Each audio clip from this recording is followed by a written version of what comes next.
My Prince Charming was already married to another woman, but I carried his secret child. The first time I saw my son's father's real wife, she was arranging red and gold ashoke on a wooden chair, humming to herself, 4 months pregnant with a child that was not mine to claim, in a compound I had never been invited to, for a wedding I did not know was happening, to a man I had already given everything. I stood by the gate with my own belly beginning to swell beneath my wrapper, my hand pressed against the cold iron, and I asked myself 3 questions that would not let me sleep for the rest of that year. Who was I to him? What was I carrying? And how many people had watched me walk toward this fire and said nothing? Somewhere behind that green gate, a man I had trusted with the whole architecture of my future was preparing to bind himself in front of witnesses and elders and ancestors to a life he had never once mentioned to me, in 2 years of promises whispered on a balcony overlooking the Enugu hills. I did not yet know her name. I did not yet know that within a year, the 2 of us would be sitting in the same small parlor, comparing the exact words he had used to make each of us feel like the only woman he had ever truly chosen. I only knew, standing there, with my hand on that cold iron gate, that whatever happened in the next few minutes would decide not only the rest of my life, but the rest of a child's life that had not yet even drawn its first breath. My name is Adaeze Okafor, and before Kelechi Ezenosu came into my shop with his expensive cologne and his careful smile, I was simply a seamstress in Enugu who had buried her father too young and learned to sew grief into something that looked like lace. I did not know, standing at that gate in Umuahia, that I was looking at the wife who had married him first, in the proper way, with elders present and cows counted, 3 years before he ever walked into my fabric shop and called himself a free man. I did not know that his father, the Igbo of Amaudo, had chosen him for her the way kings choose things, for lineage, for land, for the survival of a title that outlived 4 generations of Nosu men. I only knew in that moment that the child inside me had a father who belonged to someone else, and that I had 6 months to decide whether I would fight for him, expose him, or disappear with my dignity before the whole town discovered what I already suspected in the pit of my stomach, that I was the secret, that I had never once been the plan. 9 months before that gate, before I knew any of this, my life in Enugu was small and orderly in the way that grief makes a life small and orderly. My mother, Mama Nkechi, ran a provision store 2 streets from my tailoring shop, and every evening she would send my younger brother Ekena to bring me a flask of pepper soup because she believed a woman who sewed all day forgot to eat. My father had died when I was 19, a transporter who fell asleep at the wheel on the Enugu-Onitsha Expressway. And in the 8 years since, I had built something out of nothing. 3 sewing machines, 2 apprentices, and a small but growing reputation for wedding gowns that made brides cry when they saw themselves in the mirror. I was not looking for a husband. I had watched what losing a husband did to my mother, how it turned a laughing woman into someone who counted naira before she counted blessings. And I told myself I would only marry a man I did not need, so that if he left, I would still be standing. My days had a rhythm I had built with my own 2 hands, and I was proud of that rhythm, the way a woman is proud of a house she built herself, brick by brick, without waiting for anyone to hand her the cement. I woke before dawn to switch on the generator before Enugu's power failed for the morning, as it always did. My 2 apprentices, Ineka and Blessing, arrived by 7, and by 8 the shop smelt of fresh fabric and the particular starch we used for our shoke collars. I had regular clients now, women who came back for their daughters' introductions and their sisters' traditional weddings, and I had begun, slowly, to save toward a second shop in Onitsha, a plan I kept mostly to myself because I had learned that spoken dreams sometimes attracted the wrong kind of attention before they were strong enough to survive it. In the evenings, after Ikana delivered my mother's pepper soup, I would sit at my sewing machine long after the apprentices had gone home. And there was a peace in that solitude I had stopped apologizing for. I was not lonely, I was simply unclaimed, and I had begun to believe that unclaimed was its own kind of freedom, rather than a wound waiting to be healed by the right man's attention. It is important that you understand this about me, before everything that follows, because it means that what Kelechi offered me was never a rescue. I did not need rescuing. What he offered me was a door I opened willingly, with my eyes open, because for the first time since my father's death, someone had made me curious about a future again. Kelechi walked into my shop on a Tuesday in October, wearing a suit that had clearly never touched Enugu dust, and asked if I could make traditional attire for what he called a family event in the East. He had the kind of voice that made you lean forward without meaning to, low and unhurried, the voice of a man who had never once had to raise it to be heard. He told me he worked in logistics between Lagos and the eastern states, that he grew up mostly in Lagos because his father sent him to boarding school there, and that he came home to the village only for festivals and funerals. Everything about that sentence was true, and everything about it was designed to hide the one detail that mattered, that home was not merely a village he visited, but a throne he was born to inherit and a wife he had already taken in the sight of his ancestors. For 3 weeks, he came to collect fabric samples he did not need. He asked about my father, and when I told him how he died, he did not do what most men did, which was change the subject to something lighter. He sat with the silence. He said, "My own father is very much alive, and some days I think that is a heavier grief to carry, watching a man you cannot please for as long as he lives." I did not know then that the man he could not please was the Igbo of Amaudo, and that the thing he could not do to please him was love the wife his father had chosen.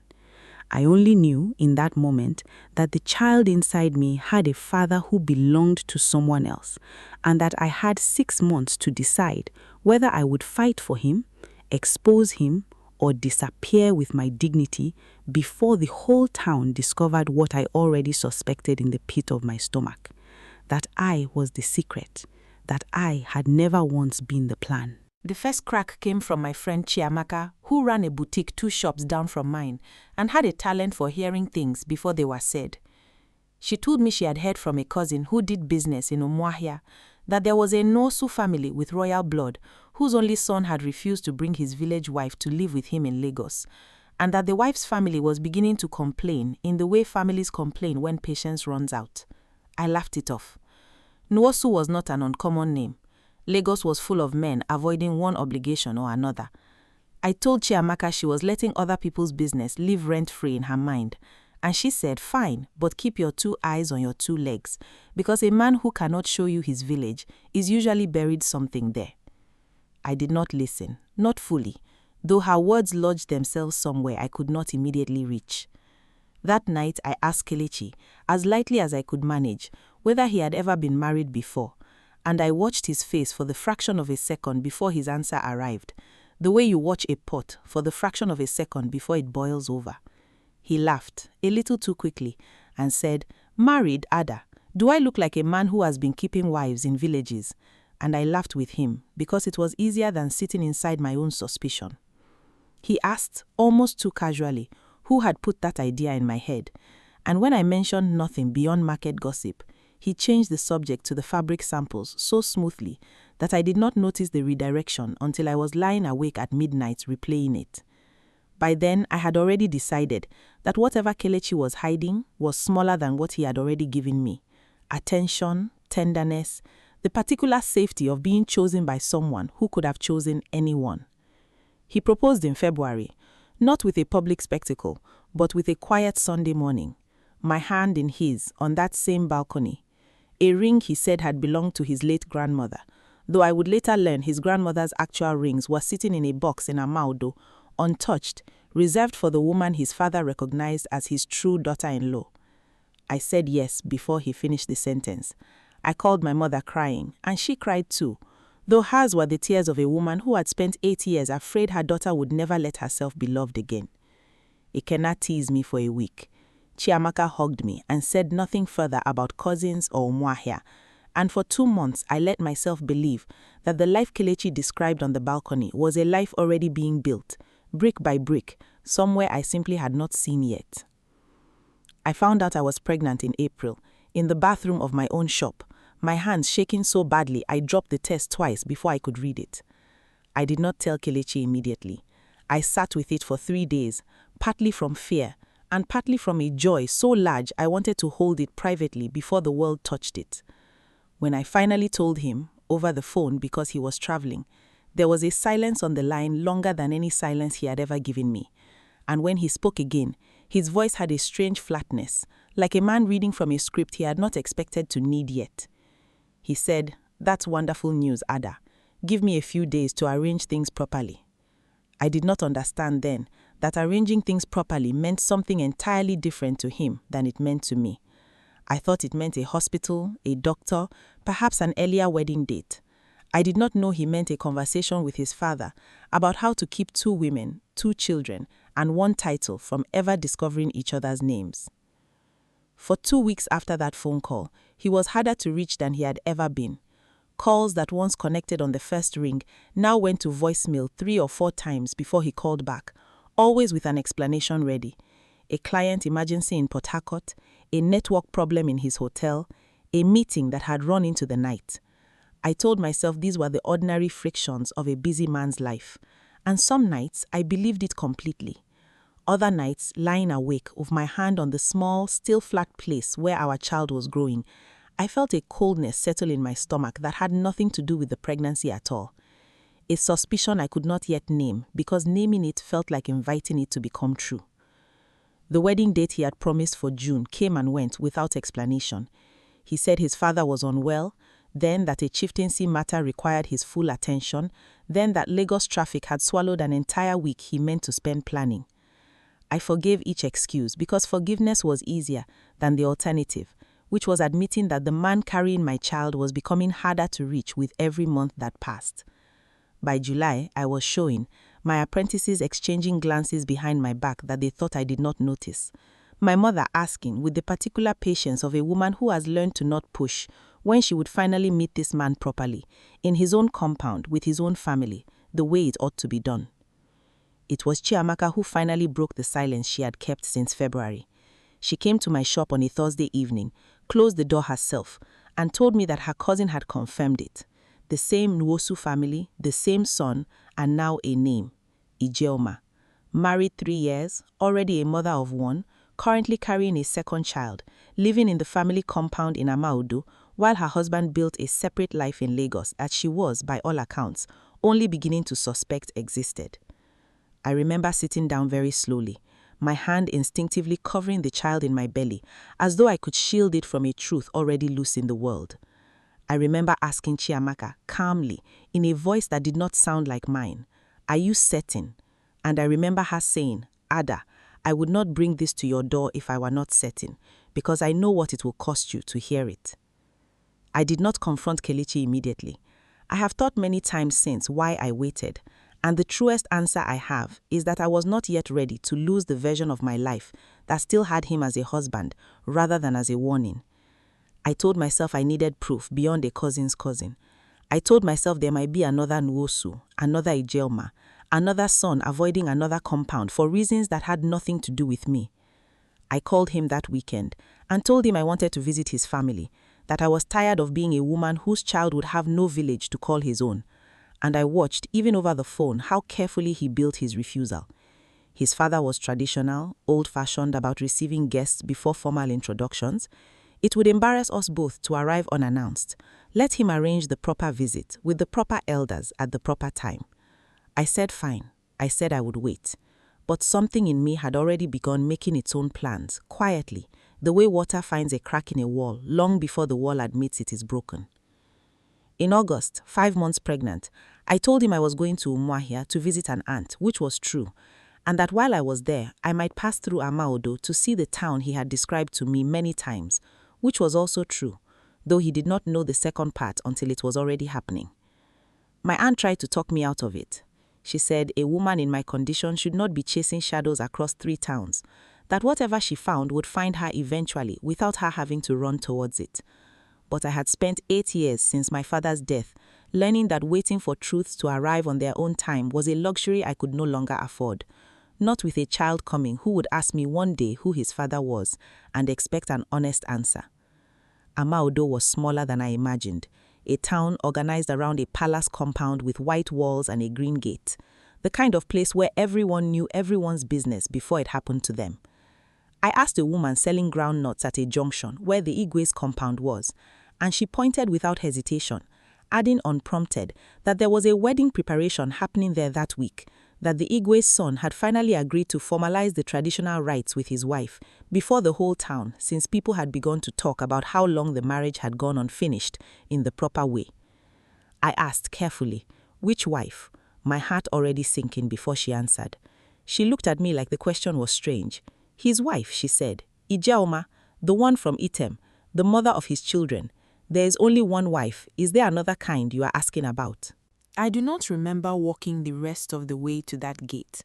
I remember standing there, one hand on the cold iron, watching a woman I had never met arrange red and gold asoke on a chair, humming a tune I did not recognize, entirely unaware that 30 feet away stood a stranger carrying a rival claim to her husband, to her children's father, to a name she believed was fully hers. I remember thinking, absurdly, that she looked kind, that if we had met in any other circumstance, in a market, in a church, we might have liked each other. And I remember the exact moment an older woman, perhaps an aunt of the household, noticed me standing too long at the gate and asked, not unkindly, if I was looking for someone. I said Kelechi's name.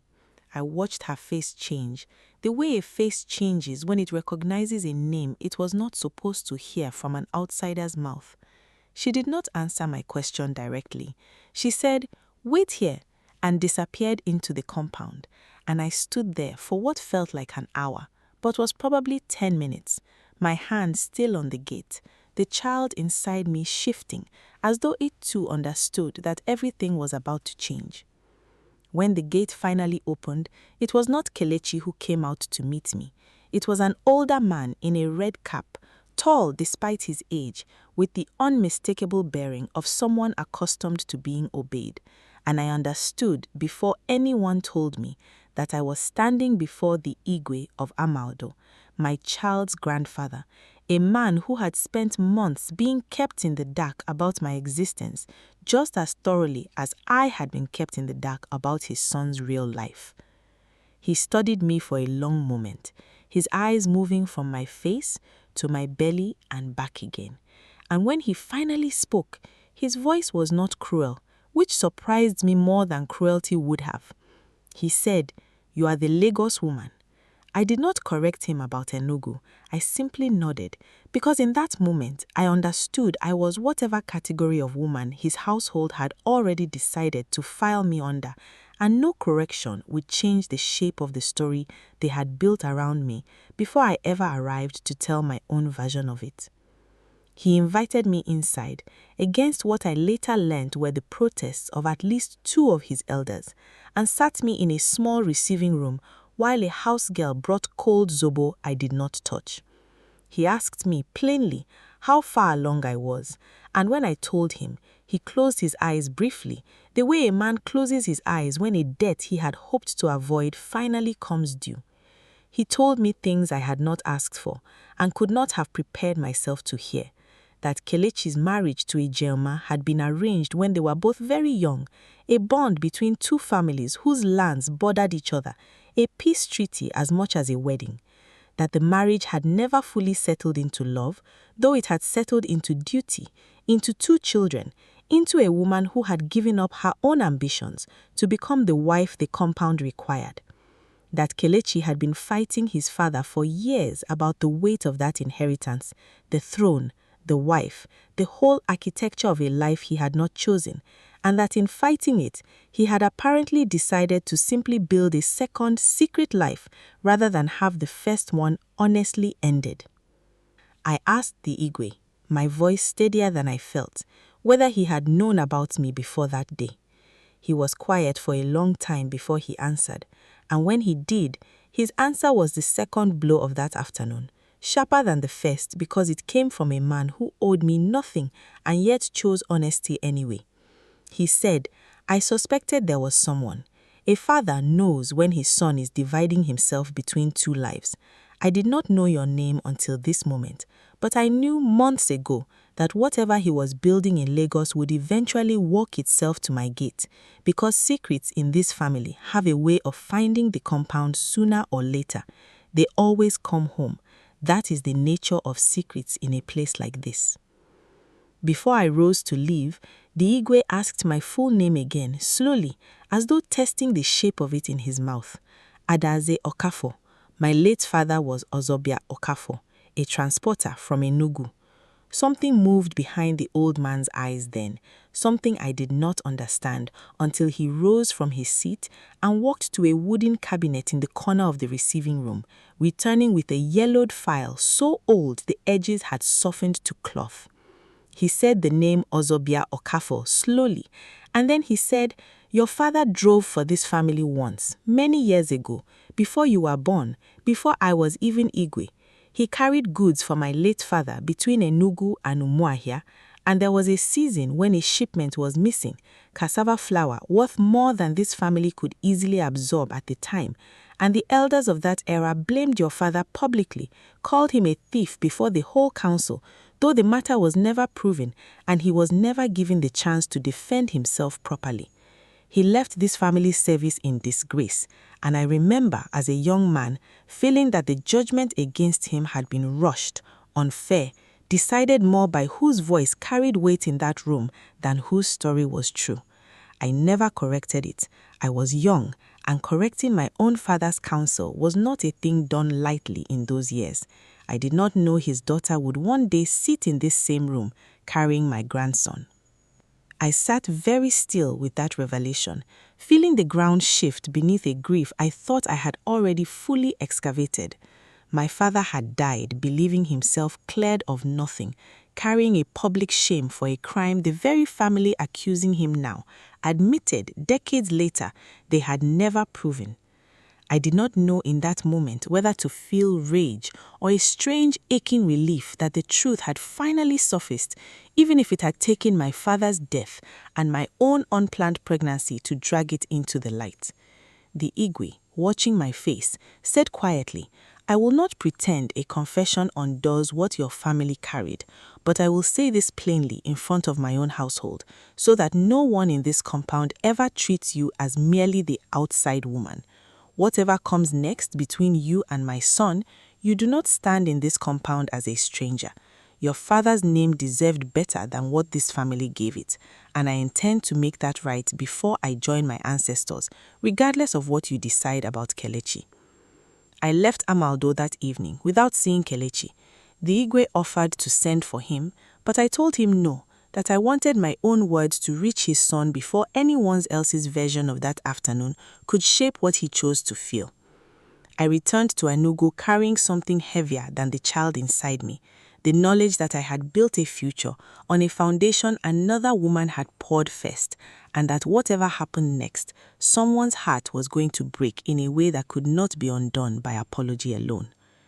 Kelechi called me that night, his voice tight with fear I had never heard from him before. He had clearly already spoken to his father. He did not deny anything, which I have come to think, looking back, was the only decent thing he did in that entire conversation. He said he had meant to tell me before the pregnancy complicated everything, that he had been trying for over a year to find a way to leave the marriage without destroying his father, without dishonoring Ijeoma, without losing the inheritance that would one day give our child the kind of life he wanted it for. He said all of this as though it were an explanation rather than a confession, as though the shape of his cowardice could be softened by calling it timing. I asked him one question, the only question that mattered to me in that moment. I asked him whether he had ever, at any point, planned to tell me the truth himself, or whether he had simply been waiting to see which woman discovered the other first so that the discovery could do the work his own mouth was too afraid to do. He did not answer that question. His silence answered it for him. I want to tell you that I ended things cleanly that night, that I hung up the phone and never looked back. But grief and betrayal rarely move in straight lines, and the truth is messier than that. For the next 6 weeks, I existed in a kind of suspended fury, refusing his calls some days, listening to his apologies on others, torn between the practical terror of raising a child alone in a country that is rarely gentle to unmarried mothers, and the fierce, stubborn pride that told me no child of mine would grow up watching his mother beg a man to choose her. My mother, when I finally told her everything, did not shout the way I expected. She sat very still, and then she said something I have carried with me since. She said, "Adaeze, a man who is already someone's husband cannot become only yours by wanting it badly enough. The wanting is not the problem. The math is the problem. You cannot subtract a wife who already exists." Ijeoma found out about me 3 weeks after I visited Amaudo, not from Kelechi and not from his father, but from her own sister, who had heard the story from a cousin who had heard it from someone in the compound on the day I stood at that gate. I did not learn the details of how she received the news until much later, when circumstances I could never have predicted brought the two of us into the same room. But I have imagined it many times since. A woman 5 months pregnant with her second child, discovering that her husband had spent the better part of 2 years building an entire second family in a city 4 hours away, discovering it not from him, but from gossip that had already made its way through 3 other mouths before it reached hers. Whatever fury I felt standing at that gate, I have to believe hers was larger, because she had given him children within the bounds of a marriage everyone recognized, and I had given him a child within the bounds of a lie only he had constructed. The town of Amaudo, as small towns do, took sides quickly and loudly. Some blamed me, the outside woman who should have known better than to entertain a married man's attention, regardless of what he told her. Others blamed Kelechi entirely, and a smaller number, mostly older women who remembered arranged marriages of their own, quietly admitted that Ijeoma's situation was not so different from what many of them had endured, except that most husbands, they said, at least had the decency to keep their second lives fully separate, rather than letting the two women's paths cross at the family gate. The Igbo, caught between preserving his family's name and correcting his son's dishonesty, called a private council of elders, and it was through my aunt's connections in Umuahia that I learned what that council decided, weeks before Kelechi found the courage to tell me himself. The council ruled, in the old way such things were ruled, that Kelechi could not simply discard Ijeoma, whose marriage carried the weight of 2 families' land agreements and could not be dissolved without consequences that would ripple far beyond the 2 of them. But the council also acknowledged, reluctantly, that a child was coming who bore Nwosu blood, regardless of how it had been conceived, and that the family's honor required some accounting be made toward that child's future, even if it could never fully legitimize that child's mother in the way tradition legitimized a first wife. In plain language, what the elders decided was this: Kelechi would remain married to Ijeoma, would complete the traditional wedding rites the town had already begun preparing for, and would be permitted, if he chose, to take me as a second wife under customs that some families in that region still practiced, though far less commonly now than in his grandfather's generation. When Kelechi finally drove to Enugu to deliver this proposal himself, I understood, watching his face as he spoke, that he believed he was offering me a solution. He believed a title, a portion of land, a formal place in his family structure, however secondary, was a fair trade for everything I had lost in trusting him. He did not seem to understand even then that what I grieved was not merely the absence of a wedding ring, but the absence of honesty, and that no ceremony, however elaborate, could retroactively make a lie into truth. I remember sitting across from him in my mother's small parlor, my hand resting on my belly, and asking him plainly whether he loved Ijelma. He hesitated, and in that hesitation, I heard something that surprised me more than any answer could have.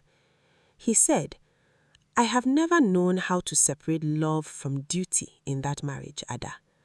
I have spent so many years performing a role I never chose that I no longer know which parts of me are real and which parts were built to survive my father's expectations."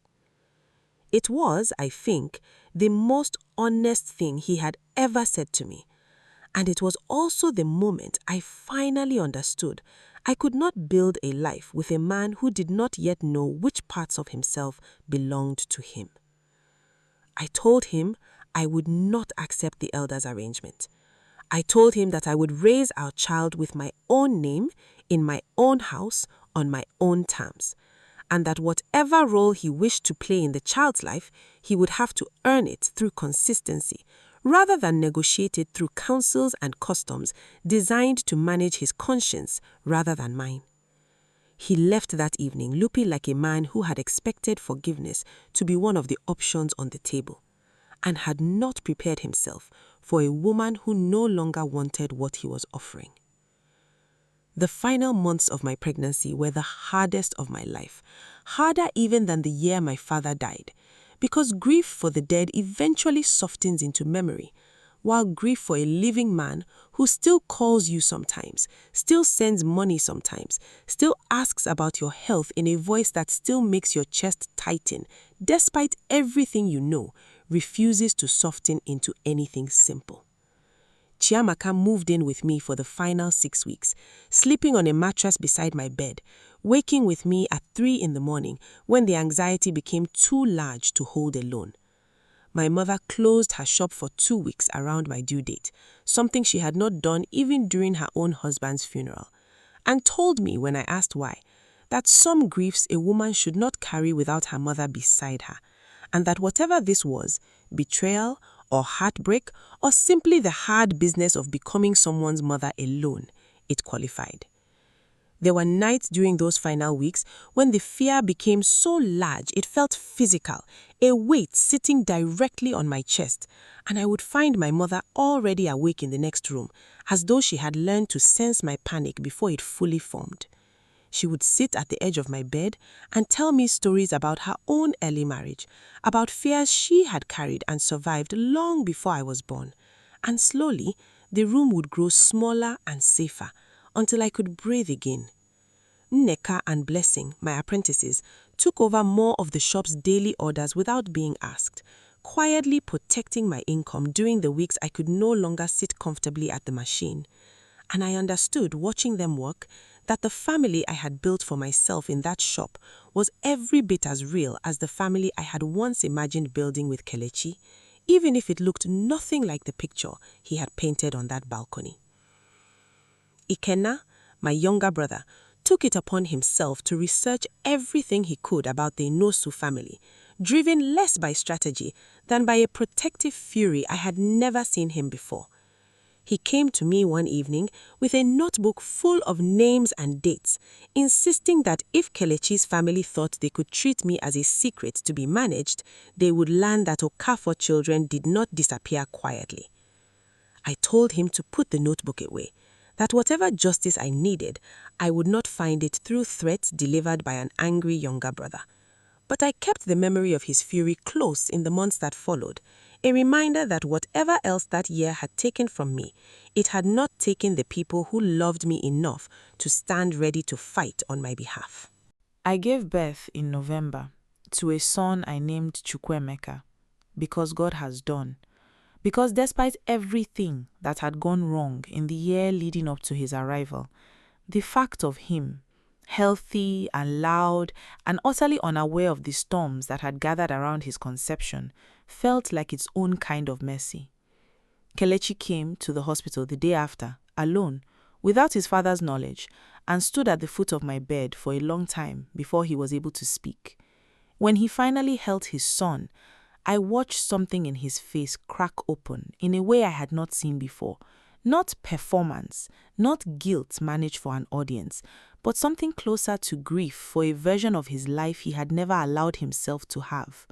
He stayed for almost 2 hours that day, longer than he had stayed anywhere in months, and at one point, when he thought I had drifted off to sleep, I heard him speaking quietly to our son, telling him things I do not think he had ever said out loud to another living person.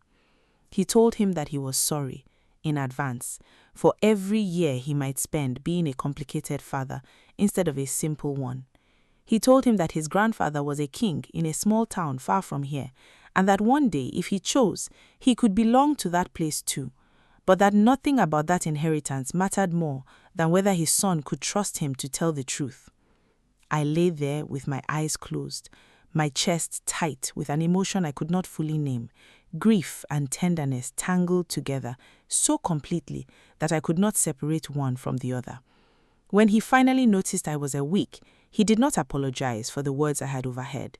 He simply asked, very quietly, whether he thought he still had time to become the kind of man who deserved to say those things.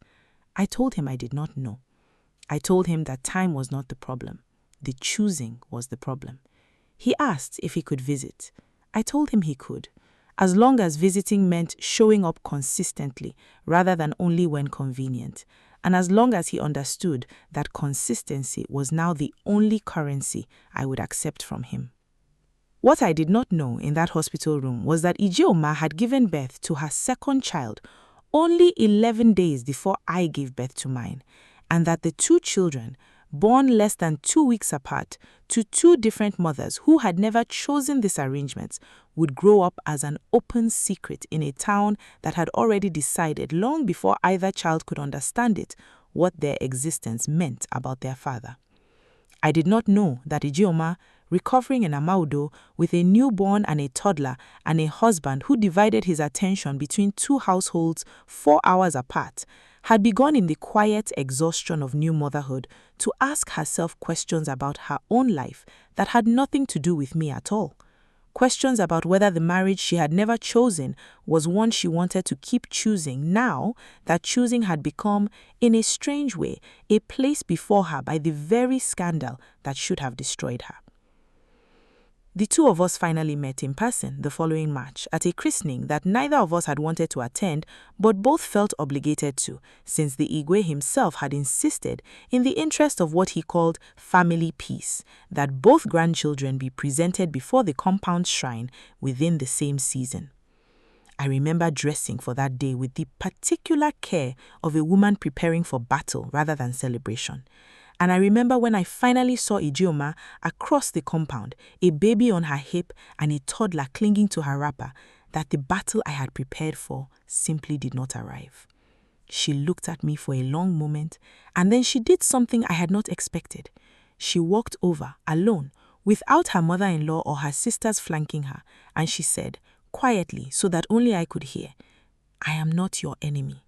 I have spent 4 months being angry at a man who is very good at making 2 women feel like enemies while he stands safely between us, watching us burn instead of him. I am tired of burning for his comfort. I do not know what you want from this life, but I know I am done pretending this marriage is something it stopped being years ago."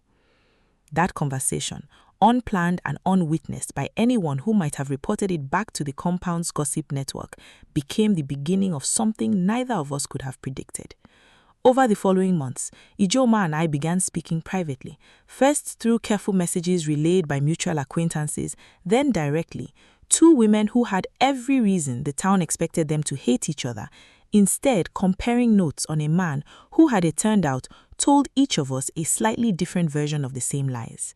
She told me things about Kelechi I had never known, that he had proposed to her only after his father threatened to disinherit him entirely if he refused the arranged match, that he had confessed to her, in a rare unguarded moment early in their marriage, that he sometimes felt like a hostage to a name he had not chosen to carry, that he had, even before me, shown signs of a man who solved discomfort by disappearing rather than confronting it directly. I told her about the balcony in Enugu, the ring that was not his grandmother's own, the year of promises that turned out to be architecture built on sand. Between the two of us, slowly, a fuller portrait of Kelechi emerged than either of us had possessed alone, and with that portrait came a strange, unexpected solidarity neither of us had been taught to imagine was possible between a wife and the woman who had carried her husband's second child. The months between that christening and the council meeting were not peaceful ones.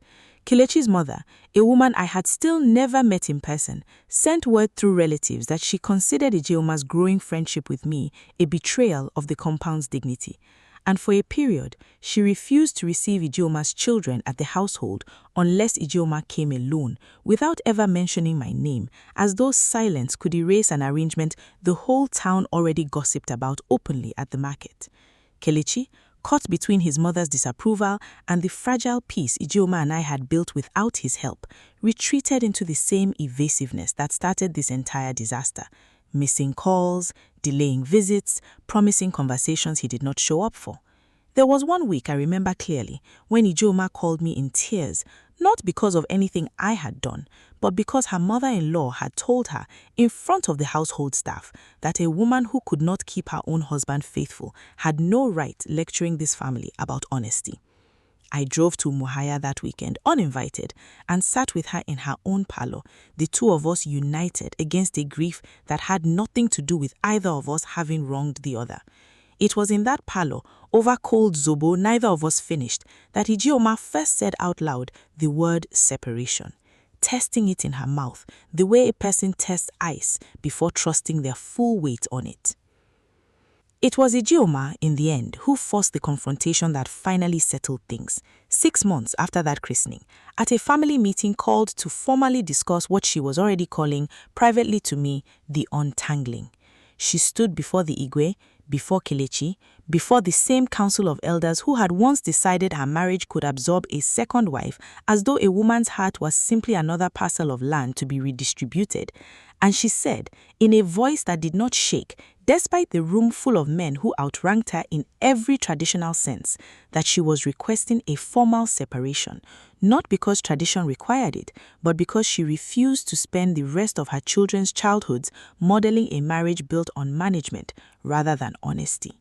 She said that she had watched Adaeze raise her son with more clarity and dignity in 4 months than this family had managed to offer either of us in years of careful arrangements, and that if the compound truly cared about its honor, it would stop asking two women to share a broken man quietly and instead ask why the man had been allowed to break 2 lives without consequence.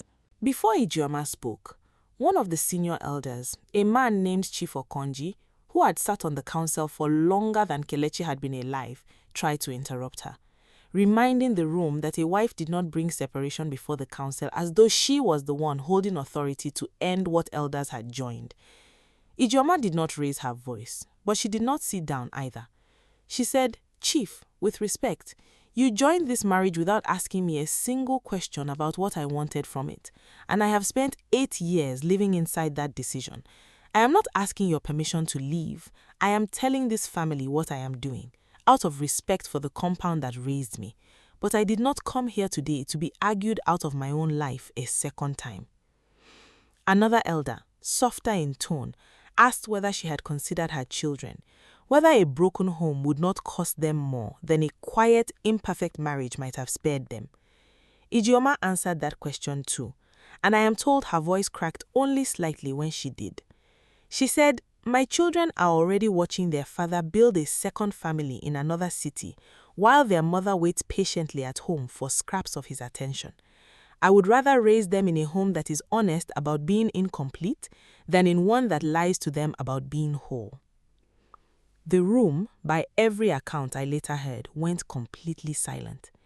The Igwe, a man accustomed to having the final word in every dispute brought before him, sat for a long moment without speaking.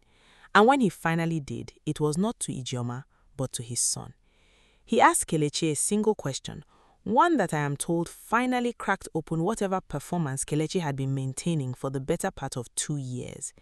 He asked him plainly, in front of everyone, whether he had ever, in his entire life, chosen anything for himself, rather than simply avoiding the discomfort of choosing at all. Kelechi did not answer immediately. When he finally spoke, his voice broke in a way none of us, not Ijeoma, not the elders, not even the father who had spent decades shaping him into a man built for duty rather than honesty, had ever heard him before. He said he did not know. He said he had spent his whole life so afraid of disappointing his father that he had disappointed every single other person in his path instead. Quietly, one broken promise at a time, and that he did not know how to become a different kind of man at 34, but that he understood, finally, sitting in that room with both the wife he had failed and the mother of his second child watching him, that he owed it to both of us and to his children to try. The separation the elders eventually approved was not the clean, cinematic resolution either Ijeoma or I might have imagined in our angrier months. Tradition moves slowly, and the compound's honor required careful negotiation over land, over the children's inheritance, over what the town would be told and how.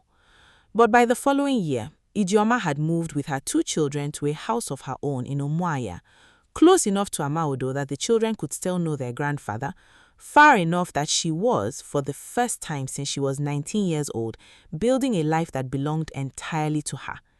She reopened a small fabric business she had abandoned when she married, and in a coincidence that still makes both of us laugh when we speak of it now, she began sourcing some of her asoke from a supplier in Enugu who turned out to work 2 streets from my own shop. Kelechi did not disappear from either of our lives, though he earned back very little of what he had spent 2 years losing. He visits Chukwuemeka on a schedule we agreed to together, a schedule that depends on his consistency rather than his convenience.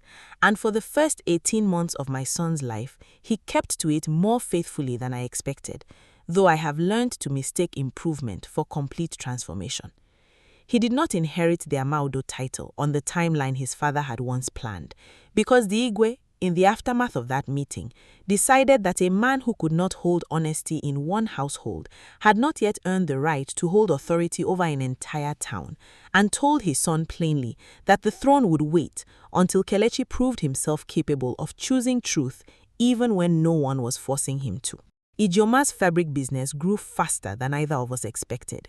Within a year, she had 2 girls working under her, the way Neka and Blessing were working under me. And she began traveling to Enugu herself twice a month to source materials, which meant that some weeks I saw more of my child's father's first wife than I saw of him. We laughed about this one sitting in my shop with our children asleep on a mat in the back room, and she said, if anyone had told me 2 years ago that the outside woman would become the person I trust to hold my daughter while I collect fabric, I would have called them a liar and possibly a witch. I told her I would have said the same. There is a particular kind of friendship that grows only in the wreckage of a shared disaster, and neither of us has ever tried too hard to explain it to people outside it, because some things do not need defending, only living.